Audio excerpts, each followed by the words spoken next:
APJ Abdul Kalam sir ಹೇಳ್ತಾರೆ, ಕನಸು ಅದಾಗಿರೋದಿಲ್ಲ, ಯಾವುದನ್ನ ನೀವು ಮಲಗಿರುವಾಗ ಕಾಣ್ತಿರೋ. ನಿಜವಾದ ಕನಸು ಅದಾಗಿರುತ್ತೆ, ಯಾವುದು ನಿಮ್ಮನ್ನ ಮಲಗೋಕೆ ಬಿಡೋದಿಲ್ವೋ. ಮತ್ತೆ ಮುಂದುವರೆದು ಕಲಾಂ ಸರ್ ಹೇಳ್ತಾರೆ, ಈ 5 ಮಾತುಗಳನ್ನ ಬೆಳಗ್ಗೆ ಬೇಗ ಎದ್ದು ಸ್ವತಃ ನೀವೇ ಹೇಳ್ಕೊಳ್ಳಿ. ಈ 5 ಮಾತುಗಳು ನಿಮಗೆ ನಿಮ್ಮ ಜೀವನವನ್ನ ಬದಲಿಸಲು ಸಹಾಯ ಮಾಡುತ್ತೆ. ಹಾಗಾದ್ರೆ ಬನ್ನಿ, ಯಾವ ಆ 5 ಮಾತುಗಳಂತ ತಿಳ್ಕೊಂಬರೋಣ.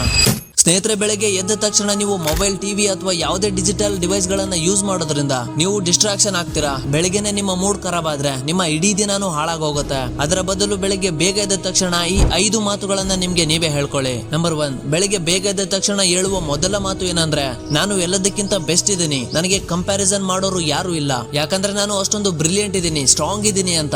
ಆಗ ನಿಮ್ಮ ಮನಸ್ಸಲ್ಲಿ ಒಂದು ಪ್ರಶ್ನೆ ಬರುತ್ತೆ, ನಾನು ಹೇಗ್ ಬೆಸ್ಟ್ ಇದೀನಿ, ನಾನು ಬೆಸ್ಟ್ ಆಗೋಕೆ ಹೇಗ್ ಸಾಧ್ಯ ಅಂತ. ಸ್ನೇಹಿತರೆ, ನಿಮ್ಮ ಆಕ್ಷನ್ ಡಿಪೆಂಡ್ ಆಗುತ್ತೆ ನಿಮ್ಮ ಥಿಂಕಿಂಗ್ ಮೇಲೆ, ನಿಮ್ಮ ಮೈಂಡ್ ಸೆಟ್ ಮೇಲೆ, ನೀವು ಹೇಗೆ ಯೋಚನೆ ಮಾಡ್ತೀರಾ ಅನ್ನೋದ್ರ ಮೇಲೆ. ಪ್ರತಿದಿನ ಬೆಳಿಗ್ಗೆ ನಿಮ್ಗೆ ನೀವೇ ಹೇಳ್ಕೋತಾ ಇದ್ರೆ ನಾನು ಎಲ್ಲದಕ್ಕಿಂತ ಬೆಸ್ಟ್ ಇದೀನಿ ಅಂತ, ಮತ್ತೆ ಹೀಗೆ ಹೇಳ್ಕೋತಾನೆ ಇದ್ರೆ ಒಂದು ದಿನ ಬರುತ್ತೆ, ಆ ದಿನ ನೀವು ನಿಜವಾಗ್ಲೂ ಬೆಸ್ಟ್ ಆಗಿರ್ತೀರಾ.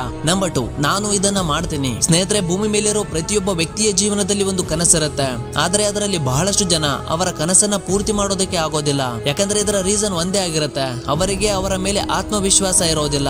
ಇದೇ ಕಾರಣಕ್ಕೆ ಸಾಕಷ್ಟು ಜನ ಪ್ರಯತ್ನ ಕೂಡ ಮಾಡೋದಿಲ್ಲ. ಯಾವಾಗ ನಾನು ಮಾಡ್ತೀನಿ ಅನ್ನೋದು ನಿಮ್ಮ ಮನಸ್ಸಲ್ಲಿ ಬರುತ್ತೋ ಹಾಗಾದರೆ 50% ಕೆಲಸವನ್ನ ನೀವು ಮಾಡಿ ಮುಗಿಸಿದಂತೆ. ಇದಕ್ಕೆ ಪ್ರತಿದಿನ ಹೇಳ್ಕೊಳ್ಳಿ, ನಾನು ಇದನ್ನ ಮಾಡ್ತೀನಿ ಅಂತ.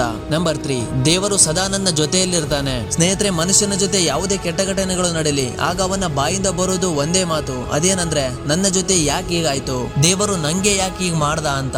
ಸ್ನೇಹಿತರೆ, ದೇವರ ಮೇಲೆ ವಿಶ್ವಾಸ ಇಡಿ. ದೇವರು ನಿಮ್ಮಿಂದ ಏನನ್ನಾದ್ರೂ ಒಂದು ಕಸಿದುಕೊಂಡಿದ್ದಾನೆ ಅಂದ್ರೆ ಅದಕ್ಕಿಂತ ಬೆಟರ್ ಆಪ್ಷನ್ ನಿಮ್ಮ ಲೈಫ್ ಅಲ್ಲಿ ಇಟ್ಟಿದ್ದಾನೆ ಅಂತ ಅರ್ಥ.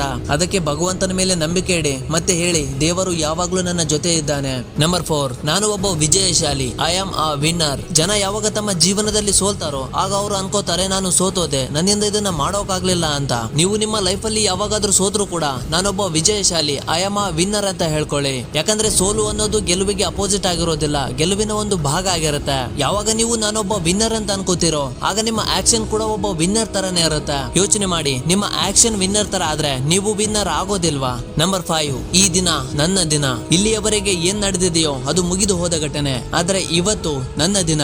ಈ ದಿನವನ್ನ ನನ್ನ ಉಳಿದ ದಿನಗಳಿಗಿಂತ ಬೆಸ್ಟ್ ದಿನವನ್ನಾಗಿ ಮಾಡ್ತೇನೆ. ನೀವು ಅದನ್ನೇ ಮಾಡ್ತಾ ಇದ್ರೆ ನಿನ್ನೆವರೆಗೂ ಏನ್ ಮಾಡ್ತಾ ಇದ್ರೋ ನಿಮ್ಗೆ ಅದೇ ಸಿಗ್ತಾ ಹೋಗುತ್ತೆ. ನಿನ್ನೆವರೆಗೆ ಏನ್ ಸಿಗ್ತಾ ಇತ್ತೋ, ನೀವು ಇವತ್ತು ಏನ್ ಕೆಲಸ ಮಾಡ್ತಿರೋ ಅದನ್ನ ಕಳೆದ ದಿನಗಳಿಗಿಂತ ಬೆಸ್ಟ್ ಆಗಿ ಮಾಡಿ. ಇದನ್ನ ನೀವು ಪ್ರತಿದಿನ ಮಾಡ್ತಾ ಇದ್ರೆ ನಿಮ್ಮ ಲೈಫ್ ಅಲ್ಲಿ ಒಂದು ದಿನ ಬರುತ್ತೆ, ಆ ದಿನ ನಿಮ್ಮ ಲೈಫ್ ಅಲ್ಲೇ ಒಂದು ಬೆಸ್ಟ್ ದಿನ ಆಗಿರುತ್ತೆ. ಅದಕ್ಕೆ ಪ್ರತಿದಿನ ಹೇಳ್ಕೊಳ್ಳಿ, ಇವತ್ತು ನನ್ನ ದಿನ, ಇದನ್ನ ನಾನು ಎಲ್ಲದಕ್ಕಿಂತ ಬೆಸ್ಟ್ ದಿನವನ್ನಾಗಿ ಮಾಡ್ತೀನಿ ಅಂತ.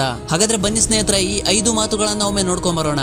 ನಾನು ಎಲ್ಲದಕ್ಕಿಂತ ಬೆಸ್ಟ್ ಇದೀನಿ, ನಾನು ಇದನ್ನ ಮಾಡ್ತೀನಿ, ಭಗವಂತ ಯಾವಾಗ್ಲೂ ನನ್ನ ಜೊತೆ ಇರ್ತಾನೆ, ನಾನು ಒಬ್ಬ ವಿಜಯಶಾಲಿ, ಮತ್ತು ಕೊನೆಯದಾಗಿ ಇವತ್ತಿನ ದಿನ ನನ್ನ ದಿನ. ಹಾಗಾದ್ರೆ ಸರಿ ಗೆಳೆಯರೆ, ಈ ವಿಡಿಯೋ ನಿಮ್ಗೆ ಯೂಸ್ಫುಲ್ ಆಯ್ತು ಅನ್ಕೋತೀನಿ. ವಿಡಿಯೋ ಇಷ್ಟ ಆಗಿದ್ರೆ ಒಂದು ಲೈಕ್ ಕೊಡಿ, ಚಾನಲ್ಗೆ ಹೊಸಬರ ಆಗಿದ್ರೆ ಸಬ್ಸ್ಕ್ರೈಬ್ ಮಾಡ್ಕೊಳ್ಳಿ, ಬೆಲ್ ಐಕಾನ್ ಆಲ್ಗೆ ಸೆಟ್ ಮಾಡ್ಕೊಳ್ಳಿ, ನಾವು ಮಾಡೋ ಪ್ರತಿ ವಿಡಿಯೋನ ಮೊದಲು ನೋಡೋದಕ್ಕೆ. ಸಿಗೋಣ ಮತ್ತೊಂದು ವಿಡಿಯೋದಲ್ಲಿ. ಅಲ್ಲಿವರೆಗೂ ಜೈ ಕನ್ನಡಾಂಬೆ, ಜೈ ಭಾರತ್ ಮಾತೆ.